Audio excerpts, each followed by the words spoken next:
How's the royal family? I pray that everyone is doing well. Well, my royal family, this is going to be a bit of a long video, but I think it's quite necessary. And what y'all see here, I often refer to them as the coon caucus.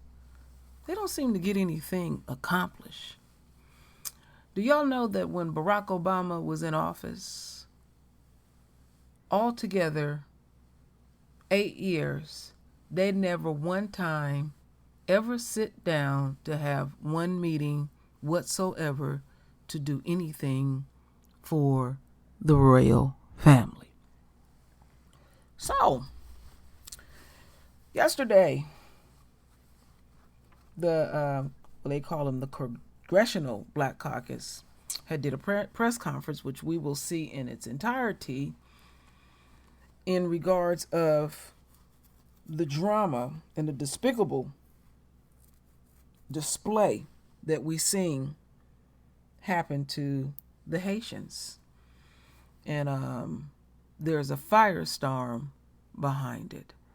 And so far I can tell that Biden and Kamala is ducking and dodging as much as they can. And this is a very serious matter. And Biden is going to have to get on the world stage and address this. If he don't, he will continue to go downhill. That doesn't mean that ain't nothing going to change for us or anything like that if he get up there or say yay or nay one way or the other, but it's all about protocol. When you're the president, you have to participate in things you don't necessarily want to participate in. And Biden has been put on blast. In fact, I have something to read here to y'all quickly. Now, after all the exposure and all the stuff that's going down on the border, they said Biden has not publicly addressed this situation. The Biden administration is receiving criticism of the crisis at the U.S.-Mexico border. Yes, stunning images that appear to show U.S. law enforcement officers on horseback using aggressive tactics with Haitians. I'm adding my part in it because I don't like using migrants and immigrants and all of that, who are largely Haitian. No, they were all Haitian, talking about largely. The White House response thus far has largely been focused behind the scenes as critics compare the Biden policy of deporting Haitians to aggressive measures taken in the Trump administration. President Joe Biden has not publicly addressed the situation since Tuesday when he briefly responded to a shout-out question on the matter as he departed the United Nations General Assembly. Then this is what he proceeds to say. "We will get it under control," Biden said, and declining to elaborate further. It's a bad look, Biden. You and Kamala, as of yesterday, I didn't read the article, but I did see it in my travels, that they said that they want them to resign. So, now since they seeing what this presidency is going to be all about, folks is not satisfied. There's a lot of our folks voted for him, saying, well, it can't be nobody as bad as Trump. What's the difference at the end of the day, my royal family? And now they want to use the blame game like, Trump had this in place. No, this stuff been in place way before Trump. See, we got a whole history and legacy dealing with Biden. We know how Biden will get down. He didn't put bills together to get us shackled down for life. And one thing that I do know about him, Biden does not like to be told what to do.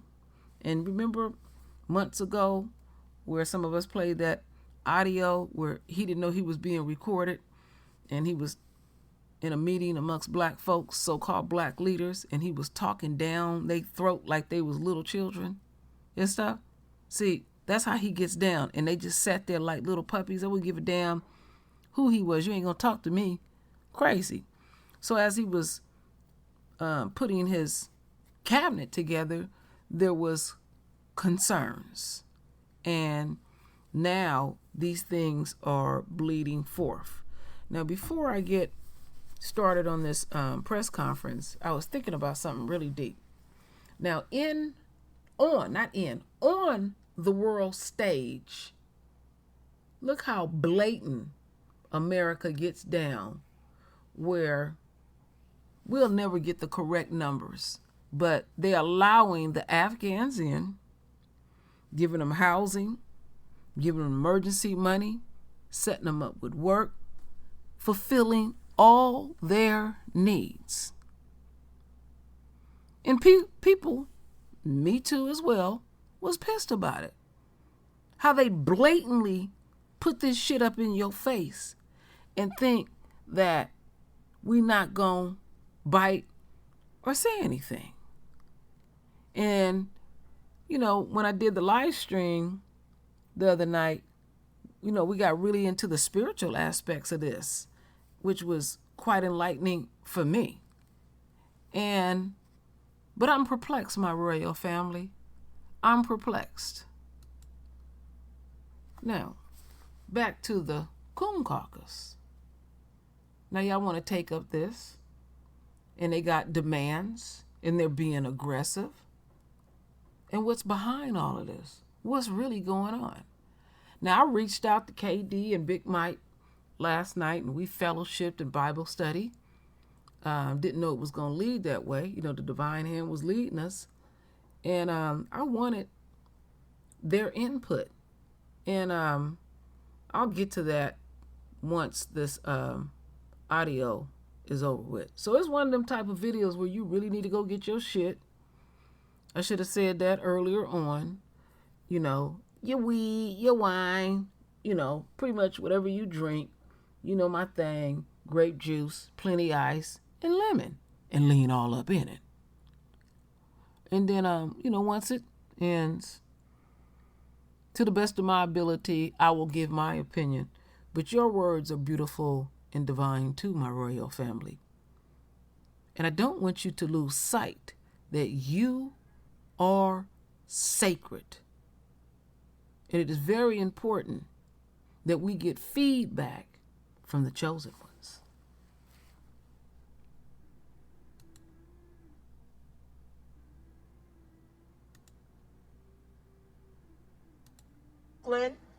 At this stage, I'm going to move our agenda forward by introducing the chairwoman of the Congressional Black Caucus. Today's press conference is being hosted by the Congressional Black Caucus in conjunction with the Caribbean Caucus, the Haiti Caucus, and the Congressional Hispanic Caucus. As you can see, there is unanimity and unity among members with regard to what we have all witnessed in terms of the Haitian migration and the Haitians that are seated on the southern border.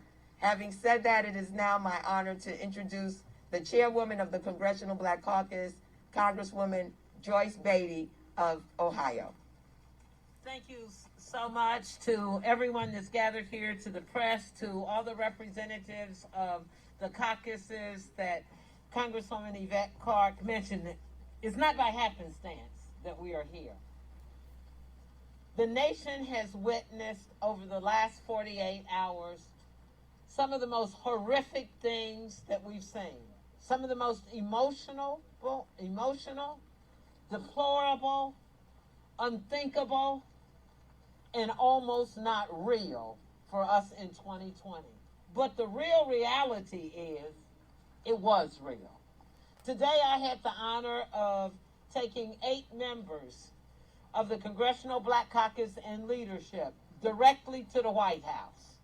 And part of that was to speak to those deplorable photos and ask, one, that all those recognize riding horses, using their reins to chase down Haitians like they were cattle and goats, to be suspended, terminated. We also asked a halt to that procedure. While we respect using horses along the border for safety, for patrolling, we have never witnessed people who look like me to be treated the way those Haitians were. We had a long laundry list. And for the sake of so many people who are speaking, we will make it available to the press. We asked for a full investigation. We had the opportunity to speak with the senior advisor to the president, former Ambassador Susan Rice, the chief of staff to Vice President Harris, and to a whole team of the National Security Office. We filled the room, and let me just say, we were not bashful. We put out a set of demands. We said that there would be follow-up. Had the opportunity to spend over an hour with the U.S. Secretary of Homeland Security. We also have asked that the conditions be looked in. How can you send someone from Central America, whether it's Brazil or whether it's Chile, that has not been to Haiti in a decade or more and drop them off? I don't need to tell you, we know of the earthquakes, we know of the assassination, we know of the unrest, and that it is a failed country. Not acceptable to us as the Congressional Black Caucus. Let me stop here and just say to you, we are fully engaged. We had a member from our Congressional Black Caucus in the Texas delegation. We had the chair of our Foreign Affairs. We had the vice chair of our Homeland Security. We had the first vice, the Congressional Black Caucus. I am just so pleased that we were able to go and lay out our guidelines. Thank you, and I'm going to yield back to Congresswoman Clark. Thank you, Madam Chair. And let me take this opportunity to ask the co-chair of the House Caribbean Caucus, the Honorable Maxine Waters, to bring her comments at this time. Congresswoman Waters. Thank you. I want to thank Yvette Clark, and I want to thank Ms. Beatty for the leadership that they're providing on this issue. I'm pissed. I'm unhappy, and I'm not just unhappy with the cowboys who were running down Haitians and using their reins to whip them. I'm happy with the administration. We are following the Trump policy.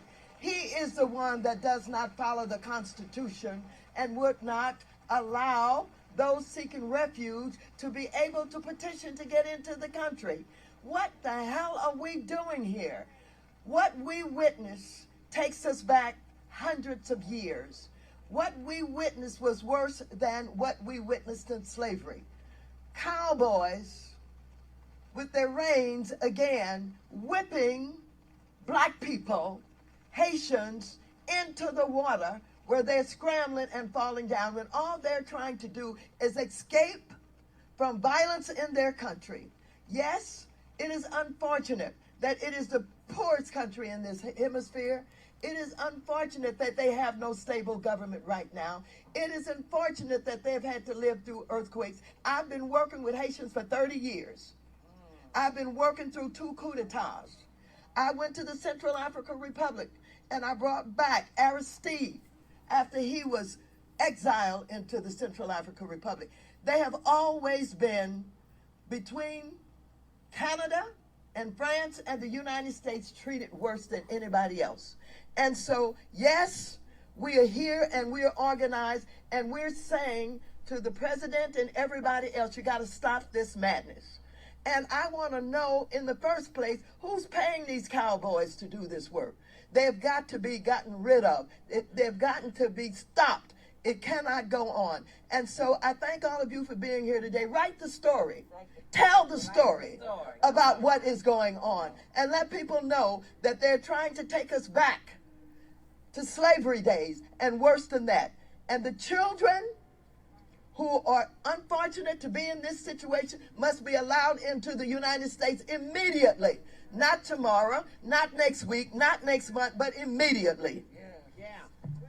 Oh, I need the oh. Oh, shit. Get your next co-chairs. I am.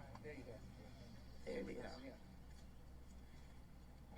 So we made it through the rain, everyone. But the rain is not going to stop us from this press conference today. It's now my honor to bring forward one of the co-chairs of the Haiti Caucus, Congressman Andy Levin.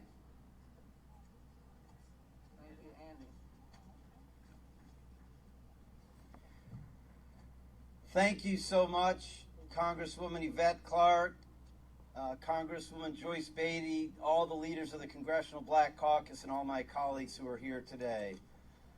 To stand united and to say that the treatment of Haitian migrants at our southern border is unacceptable, that Congress won't stand for it, and that we demand accountability and answers and a fundamental change of policy.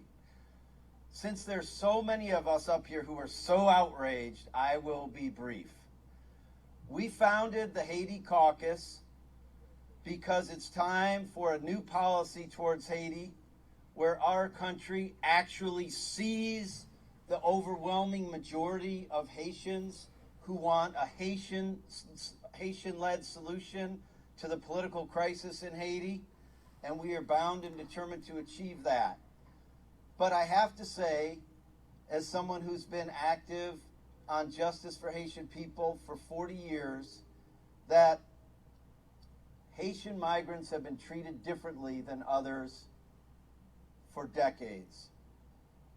Haitian migrants and Cuban migrants were treated completely differently for many, many years. And now we have 8 or 10, 12,000 Haitians under a bridge, desperate at our southern border. And I challenge any of you to find a picture from another time where American law enforcement officials were riding horses and charging it at migrants and using their reins as whips and so forth, what we saw there. I'm just going to be honest with you all. This would not happen if this was not 8 or 10,000 black people. It is outrageous. We are not going to accept it. And we are here to say to our friends in the Biden administration, we must find a new course of justice. Thank you. Thank you, Andy. Another co-chair of the Haiti Caucus, who has a very substantial Haitian American population within her constituency in Boston, is Congresswoman Ayanna Pressley.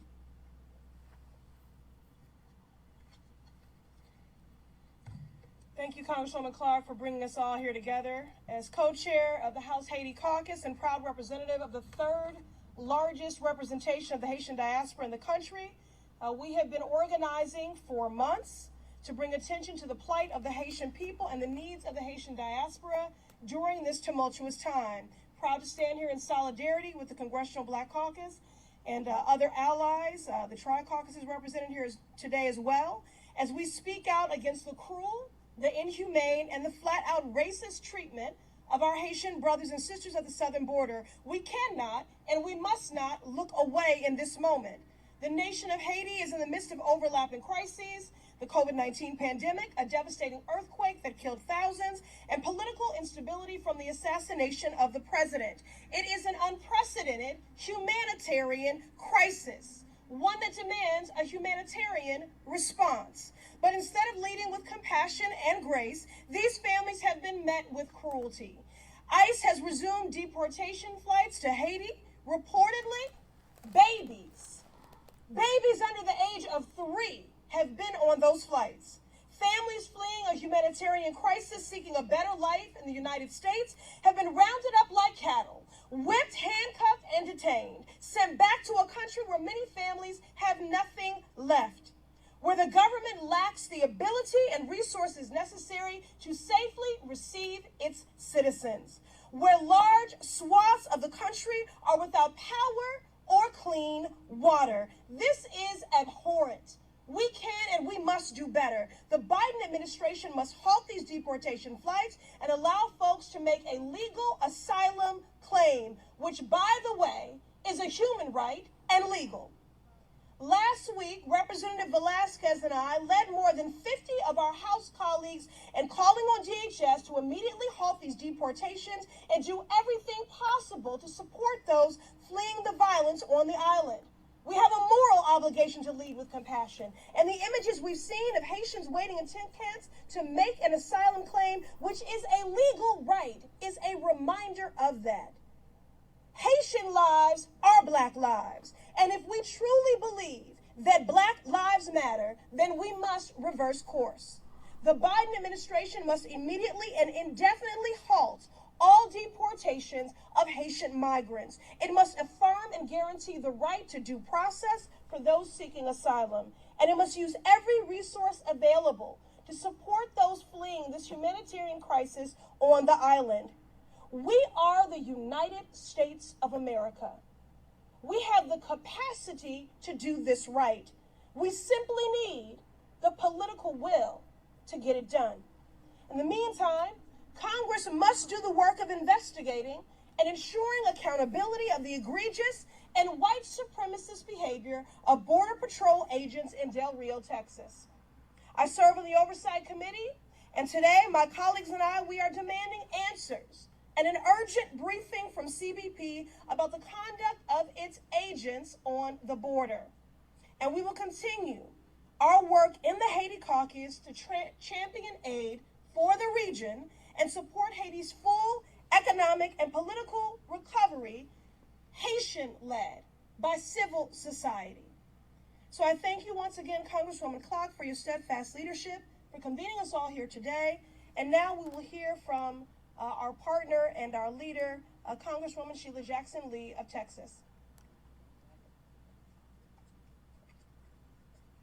Thank you so very much, and thank you to Chairwoman Clark. Thank you to Chairwoman Beatty. Thank you to the voices that you have heard, because these are not new voices. These are voices that have been steadfast. Thank you to the Haiti Caucus and all of the co-chairs, and as well my Texas colleagues, Congresswoman Escobar and Congresswoman Garcia. We, as the Congressional Black Caucus, are the conscience and the defenders of Black people in the United States and Black people around the world. We are their strength and barrier. And so let me thank the chairwoman of the Congressional Black Caucus for being able to join her at a meeting at the White House where I think the ultimate decisions and representation of where we are had to be made. I do want to say that they were sensitive and responsive and listening, and we're going to continue to fight. But let me tell you why we have the credentials to be able to fight.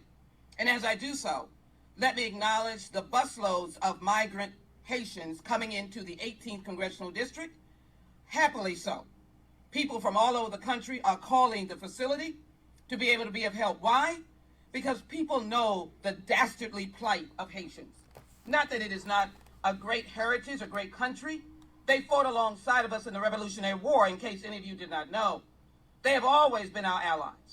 But they're now in a critical collapse. Assassination of their leader, the horrific earthquake, 800,000 displaced, and violence in the streets. Good people that need help. And so we must be at that point of helping. And let me say these points in terms of what we hope that we will see. First of all, the Haitians should be defined as stateless persons. Many of them have not been to Haiti in a decade. They've been in South and Central America. We thank them for that opportunity, but there's a collapse that has caused many of them to flee. In fleeing, one can question whether they can go back to those countries that are not their home countries. One has to determine whether or not you can go back to a country like Haiti that is in a collapse. And so what does this mean? It means that they can be declared stateless and that we can provide the State Department and others to craft a more humane and responsive action for them. In addition, a relic, Title 42, exists. It is a relic of the Trump administration. It was created to be mean-spirited. It was created to give those who are riding on horses the comfort, I can do this. And who are these people? I've never seen this massive numbers of people of dark skins coming across the border in this number. You have to understand these crises meet people in their place. And so the border has been safeguarded by Border Patrol and CBP and treating people in a right way. In this instance, actions by some created the narrative that is hurting these people who are just fighting for justice. Title 42, I asked for a suspension of it. It is discretionary. It is related to the Centers for Disease Control, and it can be monitored to the extent that what my colleagues have just asked for, the ability for due process and asylum petition to go forward. Let us create a safe and legal way for families and those who are elderly and those who are frightened and afraid of violence. Let us create that way that we can handle this. I know America can do it. Don't take the narrative of those who want to demean all of us that came from somewhere else. Don't demean the value of America, which is we take the forlorn, the worn, the oppressed. The Statue of Liberty has never bent her head. She still stands. And so we as a Congressional Black Caucus and all of our allies, we're so grateful for you because this crosses racial lines. We are standing here with a rainbow of people. We will not tolerate it anymore. And we know we can work with this administration because there's a caring heart there. Let's do the right thing and let's begin to move Haitians in a way that stateless people are treated around the world, and let us suspend the moratorium, suspend the deportation by putting a moratorium on Title 42. Congress listens to the Congressional Black Caucus. We are the conscience of the Congress for Black Americans and for those Black people and others around the world. Thank you so much, Sheila. We have been joined by another co-chair of the Caribbean Caucus. I want to ask Congresswoman Stacey Plaskett to bring her remarks at this time.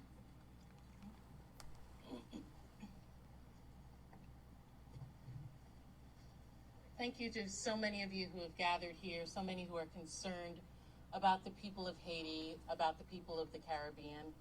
Thank you to co-chairs of the Caribbean Caucus that are here with us, Congresswoman Maxine Waters, Congresswoman Yvette Clarke, Congresswoman Sheila Jackson-Lee. I'm also grateful to have the Congressional Black Caucus,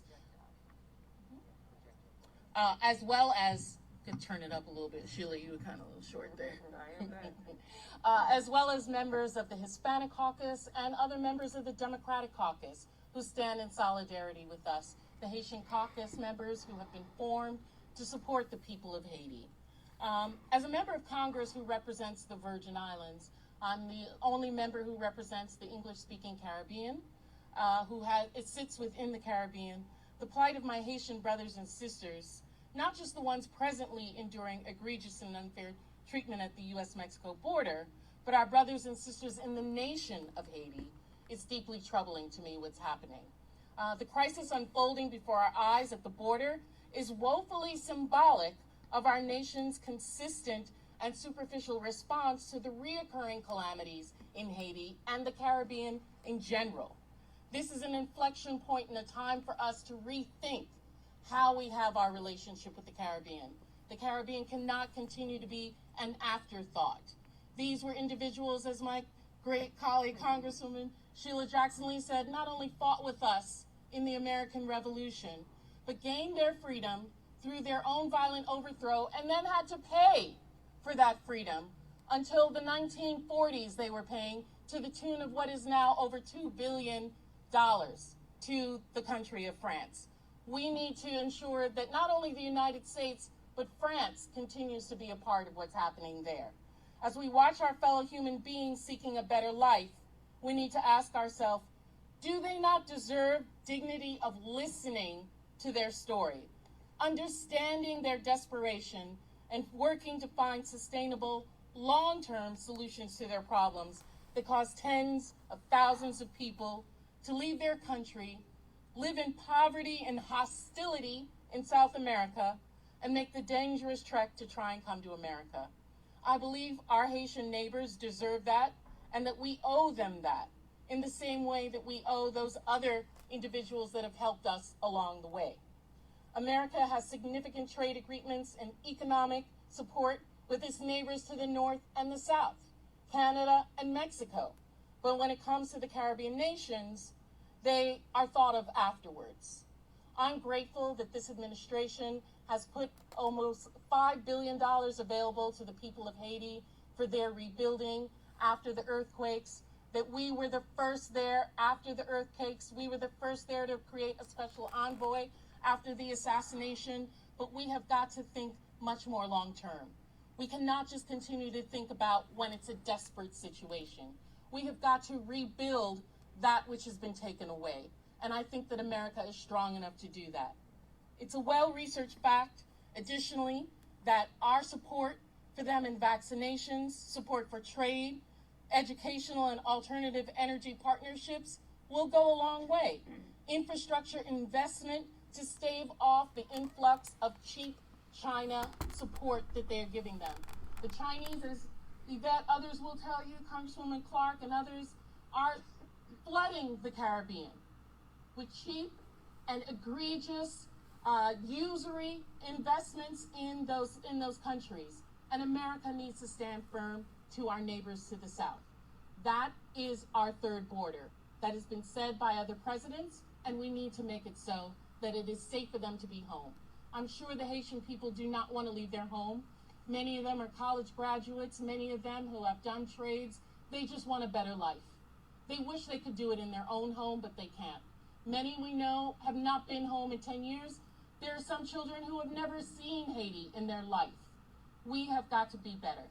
We know that America is better, and the Congressional Black Caucus, the members of the Hispanic Caucus, the Democratic Caucus, and the Caribbean Caucus and the Haitian Caucus are here to insist that it happen. And we are grateful that we have had the ear of this administration, that they've been willing to listen, to get our support, and be involved with the grassroots civil society in Haiti to make it so. At this time, I want to bring to the mic Congresswoman Brenda Lawrence, who is an officer, the second vice chair of the Congressional Black Caucus. And I want to thank you all for being here in this inclement weather we're experiencing right now. Thank you so much. I cannot be silent over the horrific treatment of my black-skinned Haitian immigrants in Del Rio. Watching the video reminded me, it put my stomach in knots, of the stories of history, the vivid pictures that show how black people were treated differently, inhumane, and to see horses herding and whipping at black people in America. It's not lost on me that I sit on the House Appropriations Committee, and on that committee, we allocate funds to our border control to implement a plan. May I share? Implement a plan to protect and have humanity and compassion for those who seek asylum in our country. This inhumane actions must stop immediately. I appreciate the administration saying we're going to investigate, but I don't want another picture of human beings being treated like animals just because of the color of their skin. When the children were locked up at the border, all of us who are standing here today, we said stop it, release these children and treat them humanely. The compassion and the values of the United States does not stop just because of the color of the skin. The crying out loud, we're talking about human beings. We're talking about the values of America. We're talking about the compassion that we want to see every day. As a member of the Black Caucus, I will not be silent. As a member of Congress, I will not be silent. As a black woman in America, I will not be silent. This must stop. And now I'm going to bring to the mic Nanette Berrigan, my Congresswoman from California. Thank you. Well, the Congressional Hispanic Caucus stands firm with our brothers and sisters of the Congressional Black Caucus to make sure we're speaking out and saying this is not right, it's intolerable, and we will not put up with it. Seeing the images, the despicable images of humans treated as cattle and rounded up as cattle is wrong. And we need to hold those accountable, whoever is in the White House. We need to speak up and we need to say this is not right. Just today, the Committee on Homeland Security had a hearing with the Secretary to make sure we expressed our concerns and our outrage over what has happened. But we can't stop there. We need to continue to push the policies that are going to change this from happening. Let's remember that our Haitians brothers and sisters can't go to a port of entry and claim asylum right now because the policies have still not been undone to allow that to happen. And that is legal and it's allowed under our immigration laws, and it needs to happen again so that people don't feel the need to have to go between ports of entry. But as my colleagues have pointed out, Title 42, something I also spoke to the Secretary about today. We have hundreds of thousands of people crossing the border every single day. Why treat asylum seekers differently? It's a discriminatory practice that's anti-immigrant, and we need to end it. And so today I implored the Secretary to end this practice, to stop hiding behind the wall of public health, because we know there are vaccines and we know that they have allowed in the past for immigrants to get vaccines to come to this country. It's done currently.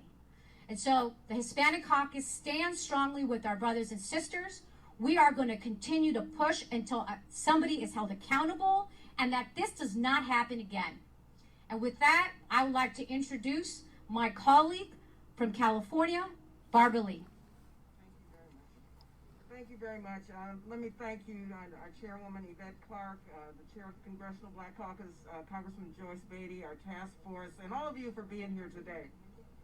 And first of all, let me just say a couple of things within context of the violation of international human rights. This week, the United Nations is meeting in New York. Can you imagine what the world is seeing and thinking about our own country? Can you imagine the violation of human rights that has taken place down at the border against black people, against black Haitians? This is untenable. This is, again, everyone has laid out how despicable this is. It's cruel, it's an unusual punishment, and those who have engaged in this whipping of people on horseback need to be held accountable. And Congresswoman Waters, you know who pays for this? It's the U.S. taxpayer who pays for this. So we demand that this stop, and I was in the meeting in the White House earlier, and we, in very clear terms, told the administration that this needs to stop. Also, we need to stop these deportations. Now, today, not one more flight needs to go into Haiti. We know what is taking place in Haiti. We don't even have the humanitarian efforts taking place. I mean, we're deporting people to a country that most do not know. We're deporting people with nothing. They're landing in Haiti, and I serve as chair of the Appropriations Subcommittee that funds our humanitarian assistance and much of what we're talking about, along with our Homeland Security Subcommittee.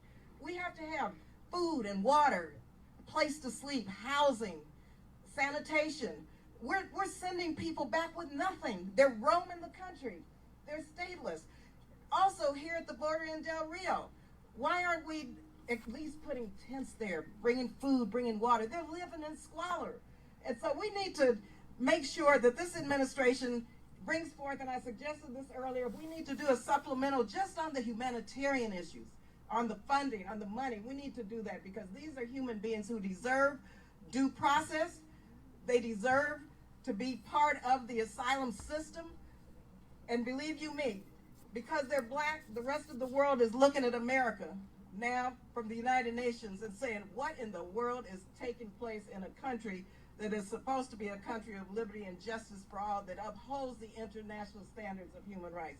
And so I just want to thank everybody for being here today, and I want to thank everyone for supporting all of these efforts. But we have got to say, stop these deportations, and let's get these cowboys, as Congresswoman Waters said, let's get them out of the way. They never need to be on horseback ever again at any border in this country. So now I would like to bring forth I call her my Congresswoman from El Paso, Texas, where I was born, in a border city, and I have visited the border with Congresswoman Escobar, Congresswoman Veronica Escobar from El Paso, Texas. Thank you, Barbara. Well, good afternoon, everyone. Buenas tardes. Thank you all so much for being here. And I am here along with my comadre, Sylvia Garcia, and my sister also from Houston, the Texas women, in solidarity, a cross-caucus solidarity, as we call out to the administration and demand the end of Title 42 and the restoration of dignity for vulnerable migrants, all vulnerable migrants. I represent a community that long has opened up her arms to the most vulnerable migrants arriving at our nation's front door. From Central American refugees and asylum seekers to Afghan refugees who are being cared for on our military installation, to now Haitian asylum seekers. But many of these individuals, with the exception of Afghan refugees, are being flown back, many to countries they have not lived in or do not know, as part of rapid expulsion, a policy that began under the Trump administration and has been used to this day, continues to be used on thousands upon thousands of migrants who are seeking refuge in our country. It is my hope that what the American public is seeing here today, the unity across multiple caucuses, the demand for justice and dignity for human beings in need of our help, I hope this serves as a wake-up call for a country that for too long has chosen to ignore the fact that we are a nation of immigrants. We are a nation of refugees. It is who we are. Congress needs to expand. Congress needs to expand legal avenues for migrants and restore the use of asylum at our nation's front door, including our ports of entry. And the administration needs to hold accountable and have a zero-tolerance policy for those who abuse the dignity of migrants. And I will tell you, my community is no stranger to the inhumanity and the indignities brought upon not just migrants and refugees, but against border communities.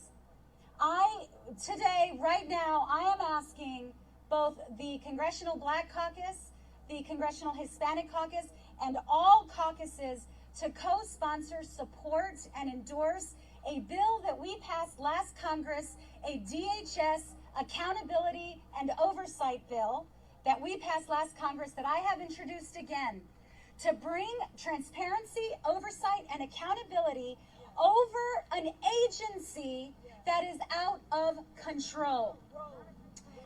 The second piece of legislation that I am asking my colleagues to co-sponsor and support, we will be introducing soon, that will restore humanity and dignity to the processing of migrants. We can do this. We are the greatest country in the world, and we do not have to surrender our humanity at any point, anytime, anywhere. I stand with you all in unity, and I'd like to introduce my colleague, the newest member of the House Judiciary Committee in the Congress, Representative Mondaire Jones. Thank you so much. It's an honor to be introduced by a leader for our time, the incredible Veronica Escobar of the great state of Texas. I also want to acknowledge that we were joined earlier by one of my co-chairs of the LGBTQ Equality Caucus, David Cicilline. I'm also a co-chair. We know that human rights are human rights, And we have the Tri-Caucus here and members of other caucuses who likewise understand that we must do right by everybody, and we must live up to our highest ideals as a nation of immigrants. As you heard from so many of my colleagues today, the situation unfolding at the southern border is indeed a humanitarian crisis. The unfathomable cruelty that Border Patrol officers are inflicting on people attempting simply to exercise their legal right to asylum, the vast majority of whom are black and brown, is horrifying and flies in the face of our values as Americans. But the fact is, this crisis is indicative of the cruelty of our deeply broken and unjust immigration and refugee systems. Systems that rip families apart, terrorize immigrant communities, and deport folks who have called our nation home for decades to countries that they have never known, including my constituent, Paul Peerless, of the village of Spring Valley. After 4 years of xenophobic rhetoric and policy from the prior administration, the American people elected Joe Biden to restore humanity, dignity, and respect for international human rights law to our immigration system. So far, his presidency has failed to accomplish that. And individuals fleeing war, civil unrest, and natural disaster are suffering the consequences. This is unacceptable, but we here are fighting to change that. Thank you so much, and I want to introduce an incredible leader, Nana Jumfrey, to say a few words. Thank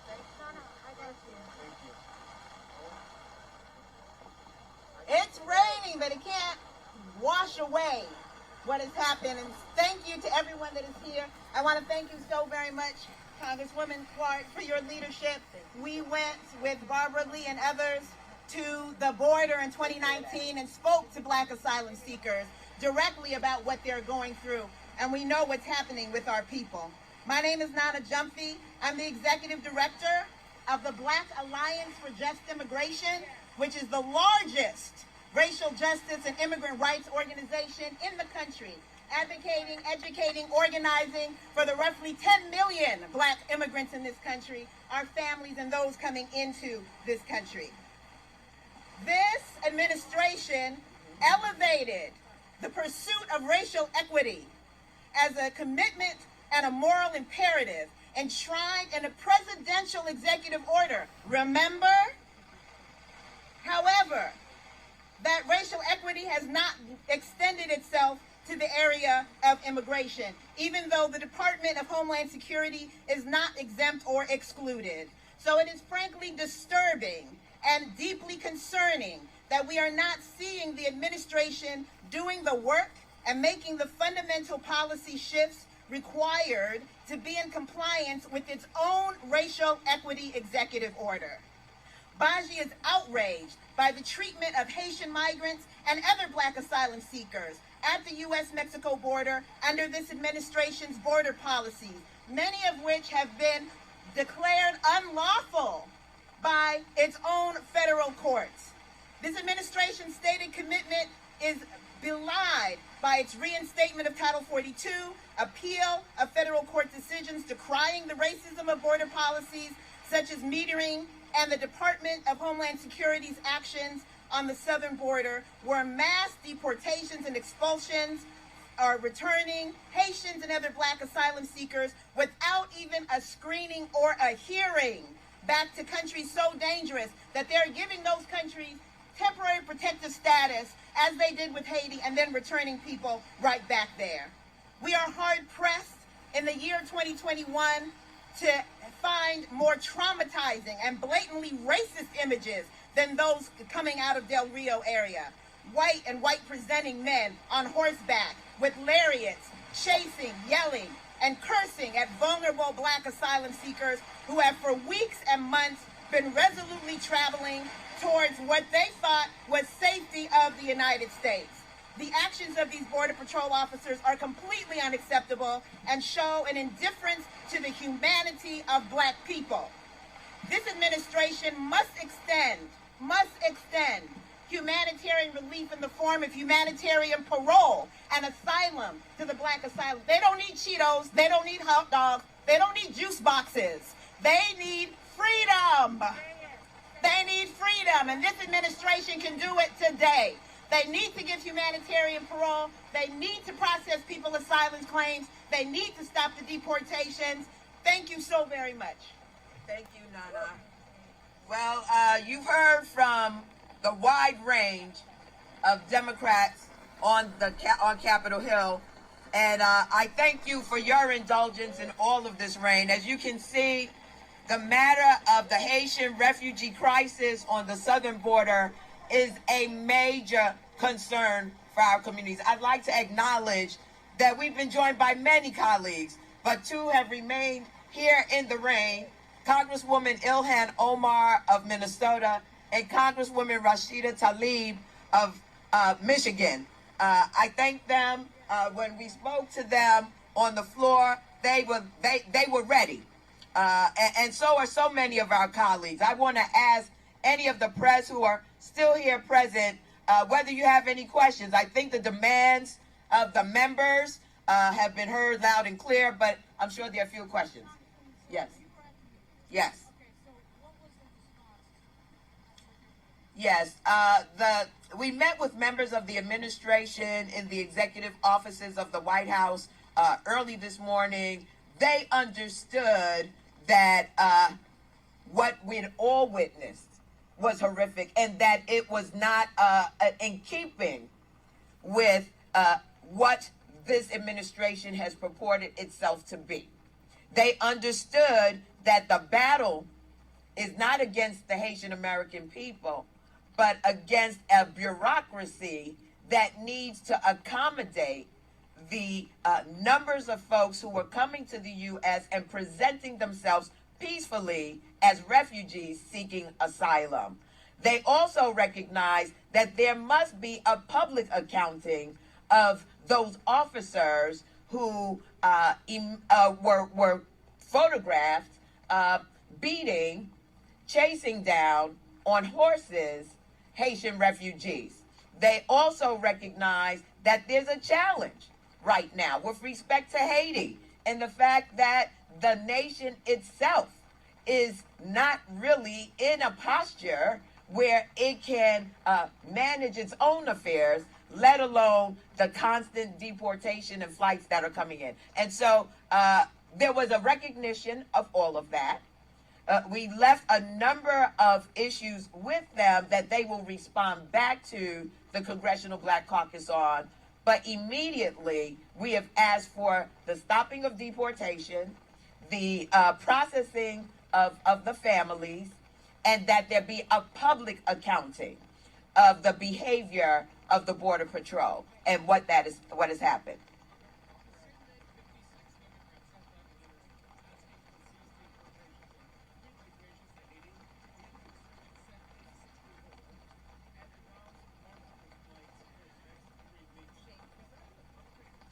No, it was not an appropriate response, and we magnified that today in no uncertain terms. I think this administration will be back at the drawing board. I cannot say unequivocally that it will end, but they understand that it's not just a matter of the members of Congress at this stage, but of a nation who is outraged by what they see as disparate treatment between certain immigrants coming from different regions of the world. And we have embraced the fact that we wanted our Afghan partners here. They're refugees. We are now asking that our Haitian partners also be given the same level of support as they present themselves and respect.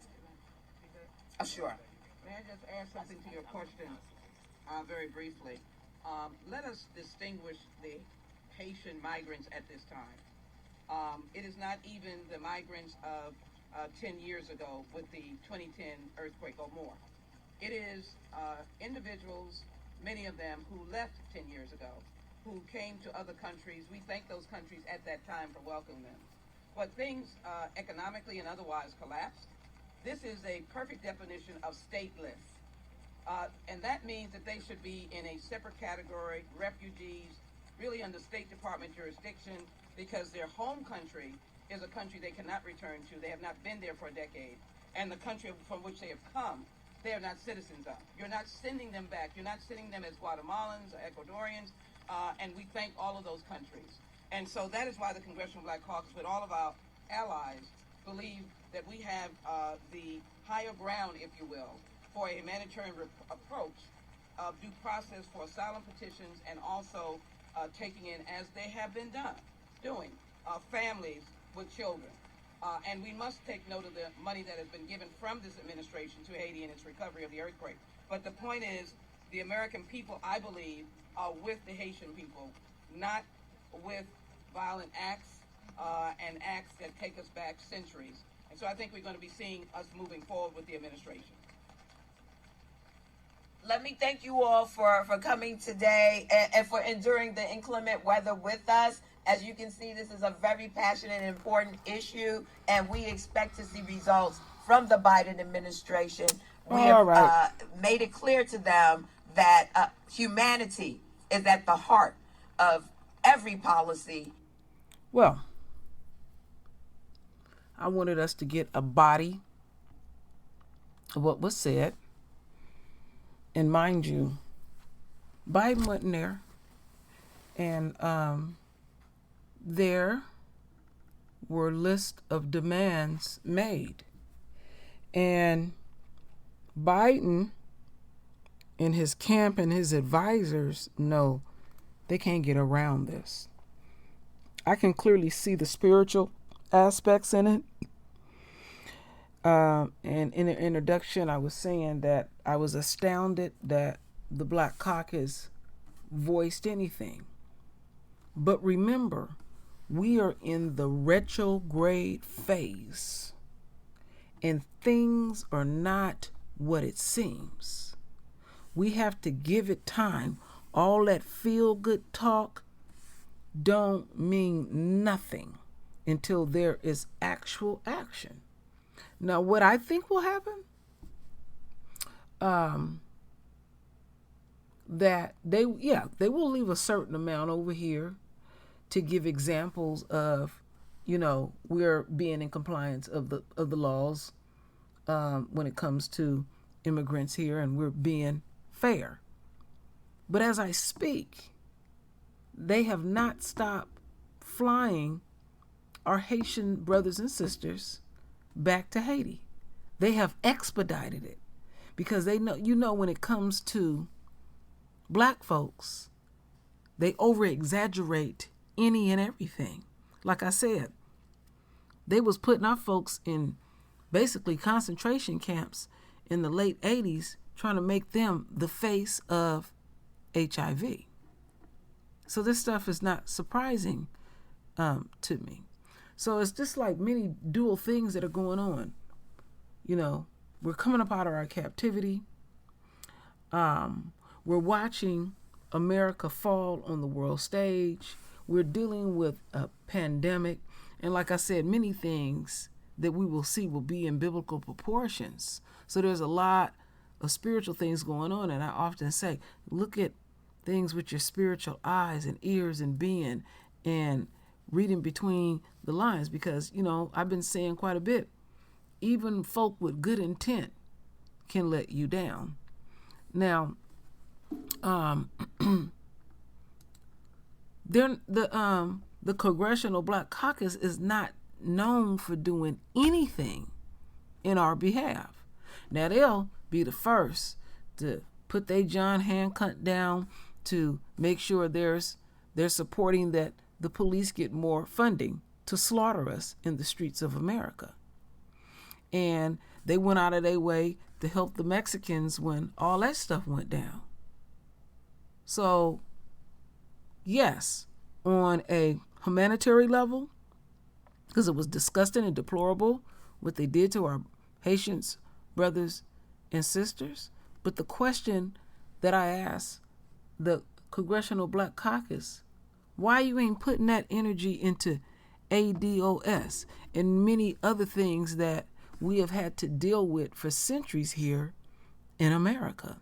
You're willing to go outside of yourself and extend a hand, but you have not taken care of home. So naturally, there's going to be some of us that develop or already have a resentment because you're not dealing with your immediate situation. The very people that have voted your ass and these spots that you have, and then when you get this spot, they're supposed to be servants to the very people that vote them in. So there's some hidden agendas here in my royal family, and they're going to come out. Do they really mean what they say? I have to go by their history. They don't get shit accomplished. When I was doing my research, a portion of the Black Caucus is down there in Arizona getting awards. And Biden is down there, and Halle Berry is there, and different celebrities there. Shaka Khan is singing for him and all of that. We don't got time for all no damn reward shows, and we dealing with a pandemic, and we seeing our brothers and sisters being beat down like slaves. You should be ashamed of yourself. You're not entitled to these type of things. You need to be working for the American people. See, that's why I've never been a patriotic anything. I don't even deem my royal self, my sacred self. And remember, you're sacred. An American. We clearly see what we see. We know what we hear. We know what we feel and all of that. You're not going to dismiss the royal family of their true nature, of our true experiences here, our negative experiences here in America. And one more thing. Let's get on Sleepy Joe's ass. Now, we know that Sleepy Joe is 3 shades in the wind. He got to take his medication. There's been occasions where Campbell is standing above him and he don't even know where to sign. So he don't have all his faculties together. So he's subject to show up any which way. But one thing that I'm feeling with my empathic energy, he's saying them niggas ain't gonna tell me what to do. But they're gonna have to get it right because it's a bad look and people are using their voice. Remember this, my royal family. I'm gonna use 2 examples. Now, like any other people in the royal family, I was upset with making the Asians a protective class and giving out our coins and dismissing the continued tyranny that we deal with here in America. But I don't get too upset because I know what their future looks like. They're going to be wiped out. So that lets me know anything that they're touching and trying to accomplish, eventually they're going to fail in the process. Now, we know what is going to happen to us in the royal family, what has been prophesied. So ultimately, at the end of the day, we're going to have a favorable outcome. But in this war, and we are being tested and taken to the brink, we will lose sight of that when we are experiencing negativity. That's why it's important to have voices and reinforce this thing with each other. I can understand you having a bad day, and don't ever dismiss when somebody is going through whatever they're going through negative. It is true, real, and correct in their world, and let them work that out, but be supportive. Sometimes we can say stuff we have no business saying because what we continue to deal with in America is ever so real. And you got a Peckerwood up here that wants to come off like he's so self-righteous. Got a dope fiend ass son and a dope fiend ass daughter. They don't have no morals or values, and then he's the very one telling us how to raise our children and all of that. And then remember, when he was running for office, who did he run to first? The royal family. But he kept his word and he said he ain't doing shit for us. All right? But I guarantee you this. There is a cost messing over and continuing every millisecond doing what you're doing to the royal family. So as I speak into the now, into the universe, you are having to deal with that. We are in a new space and time. We ain't going alone and getting along. So making that funky gesture, thinking y'all gonna blatantly do something in our face, it blew up in your face, because what went down is a bad ass look. See, this is what they want, my royal family. They want us to go back to this. We ain't doing no mass of this and mass of that and we shall overcome and all of that. Them days have long played out. It is time for us to reclaim our throne. Oh yeah, we already up on it. We just looking at all this other stuff playing itself out. So back as I close out with this caucus, I'm looking at y'all real side-eye. I don't trust you whatsoever, because I know at the end of the day, for you to get the position that you're at, you had to coon your way from the bottom into the top. And you had to demonstrate something to the enemy, that you were willing to cut your folks off in order to get that position. Got to remember that. When you got our folk up here like that, they demonstrated something to the enemy, that they kept the enemy comfortable. Keep that on your frontal lobe, my royal family. Oh, there'll be more to come. So what I need you to do, my royal family, render your voice with your beautiful divine words. And as always, my royal family, I thank you for your love. I thank you for your support. And with that said, Ashe.